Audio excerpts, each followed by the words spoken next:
বন্ধুরা, আজকে অপ্রিয় হলো একটা সত্যি কথা বলতে চাই। এই যে বিজেপির কেন্দ্র নেতৃত্ব, রাজ্য নেতৃত্ব, এই যে মহিলাদের অন্নপূর্ণা যোজনা নিয়ে একটা যাই হোক নয়ছয় হয়েছে, যে সবাইকে দেওয়ার কথা বলে দেয়নি। তারপর এই যে ভালো তৃণমূল খুঁজে খুঁজে বের করে করে তুলে নিচ্ছে, এটা তোলার সাহসই পেত না।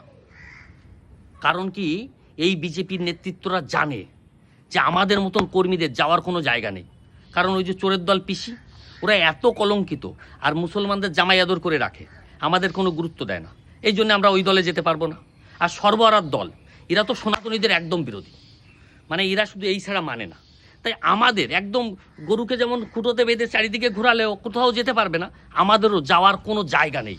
আমাদের বিজেপি করা ছাড়া আমাদের অন্য কোনো দলে যাওয়ার জায়গা নেই বলে আজকে বিজেপি যা ইচ্ছা তাই করছে।